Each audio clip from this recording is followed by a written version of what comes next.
Em relação ao grupo que encerrou a temporada de 2022, 4 jogadores sequer retornam ao Internacional na reapresentação, que está marcada para o dia 14 de dezembro. É o início de uma pequena reformulação de 20% a 25% que irá acontecer no grupo do Internacional. Enquanto isso, o jogador que esteve cotado para voltar ao Inter e que disputou o Brasileirão por outra equipe não irá voltar, já que ativou uma cláusula automática para a permanência no clube onde ele está jogando atualmente. Gabriel tem prazos otimistas para sua recuperação e retorno ainda na fase de grupos da Libertadores da América. A estratégia dos dirigentes no mercado de transferências em 2022 vai se repetir nesta temporada. E a gente fala também sobre Kehler, porque a direção deu uma notícia bem positiva para aqueles que querem que o goleiro siga no Internacional na próxima temporada. Esse é o Diário do Inter KTO de quarta-feira, 23 de novembro de 2022. Tudo bem, gente? Obrigado pela participação aqui. Não esquece de deixar teu like, te inscrever, de ativar as notificações. Bora falar do Internacional aqui no A Dupla. Nesse vídeo, um resumo do que de mais importante aconteceu no noticiário colorado ao longo desta quarta-feira. E, obviamente, muitas informações sobre o mercado de transferências. E eu começo aqui destacando 4 jogadores que terminaram a temporada de 2022 trabalhando no CT Parque Gigante e já tiveram uma definição por parte da direção do Internacional, que já comunicou, inclusive, a esses jogadores. Nem precisam voltar. São 4 atletas que não estarão na reapresentação que está marcada para o dia 14 de dezembro. E são eles: o zagueiro Roberto, o lateral direito o Everton, o volante Lisiero e o atacante Gustavo Maia.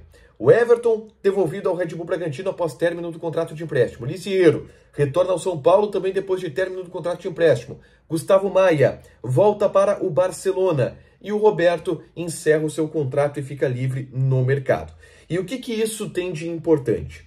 O Inter prometeu uma reformulação de 20% a 25% no grupo de jogadores, que tem atualmente 36 atletas. Isso dá conta de que cerca de 6 ou 7 jogadores serão trocados.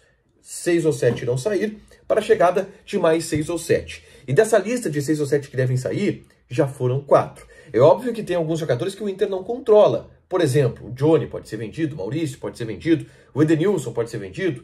Esses o Inter não controla. Mas a grande parte da reformulação já acontece em termos de saída. E esses jogadores nem retornam ao CT Parque Gigante na reapresentação que está marcada para acontecer no dia 14 de dezembro.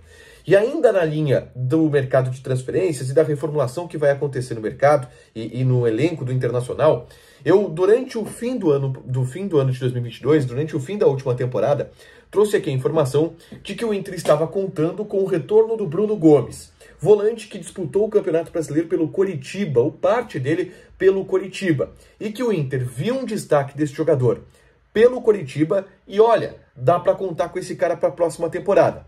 Mas hoje eu tive a confirmação que o Inter não irá contar com o reforço desse jogador. E não é por uma escolha do Inter, é por uma escolha que foi feita contratualmente lá no início do negócio. Um dirigente importante do Internacional me confirmou que o Bruno Gomes tem uma cláusula de renovação automática com o Coritiba. E essa cláusula de renovação automática dependia do Coritiba se manter na Série A do Campeonato Brasileiro. Logo, o Coritiba se mantendo e se manteve, Bruno Gomes fica por lá na próxima temporada, algo que já está definido. Antes, a gente tinha, na reta final do Campeonato Brasileiro, uma dúvida. Olha, será que o Coritiba vai ficar, vai cair? Mas os dirigentes do Inter sempre mantiveram em segredo essa cláusula. Nunca ninguém havia confirmado de maneira oficial. Se confirma agora que está concretizada a permanência do Bruno Gomes no Coritiba. Ele não retorna para o Internacional, mesmo que esse tenha sido, em determinado momento, um desejo dos dirigentes colorados. Vou falar agora sobre Gabriel. Se o Bruno Gomes não vem, o Inter procura volantes no mercado, e a gente deve falar mais sobre isso nos próximos dias. O Gabriel é um jogador que tem a sua recuperação sendo trabalhada para reforçar o Inter ainda nesta temporada de 2023 em um momento importante. Antes, a gente projetava o Gabriel só vai ficar pronto no segundo semestre, o Gabriel vai perder muita coisa. Até que não. E hoje à tarde eu gravei um vídeo falando aqui no canal, falando sobre o período de recuperação e a expectativa otimista que existe em cima do Gabriel. Ele deverá estar na fase de grupos da Libertadores da América, o que é uma boa notícia em termos de projeção de recuperação. Talvez nas 2 últimas rodadas, é possível que até na estreia colorada na Libertadores, o Gabriel esteja à disposição. E isso pode, de alguma maneira, mudar os planos do Internacional de atuação nesse mercado. Eu falo mais sobre isso aqui, é só clicar para assistir esse vídeo, dando detalhes da recuperação do Gabriel e sobre o que o Inter planeja para o retorno deste jogador, que deve voltar ali entre abril e junho de 2023.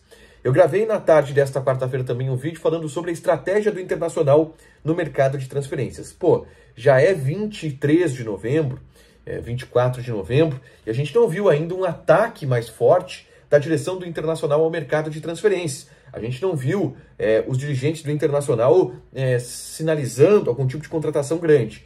E já vejo o torcedor colorado um pouco incomodado com isso. Mas eu gravo esse vídeo para falar da estratégia que o Inter adotou em 2022 e que deu muito certo. O Inter vai demorar para fechar esse elenco, para ter mais convicção nas contratações.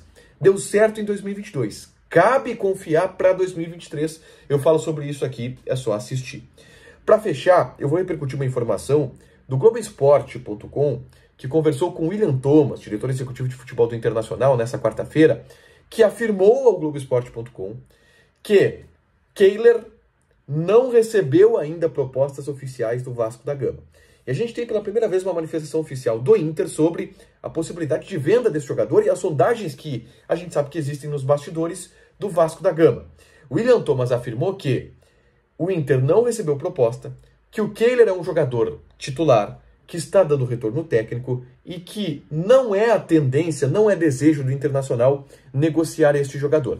Eu já falei aqui no Diário do Inter KTO de ontem que eu acho difícil o Kehler sair pelo que eu ouvi de algumas pessoas. O Vasco da Gama não deve pagar um alto valor ou oferecer um alto valor pelo jogador e hoje o desejo dele ainda é permanecer no Internacional, não é ir para o Vasco da Gama.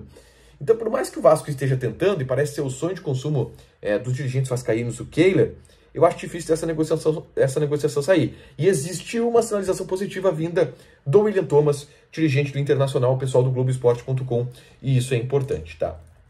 Para fechar, gente, vamos falar de KTO.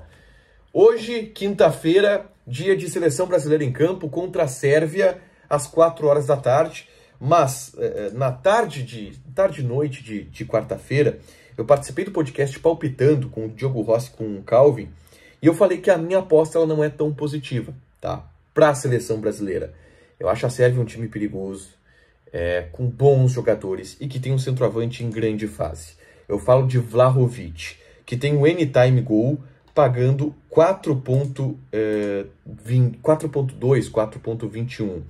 É uma boa aposta, tá? E eu vou jogar aqui.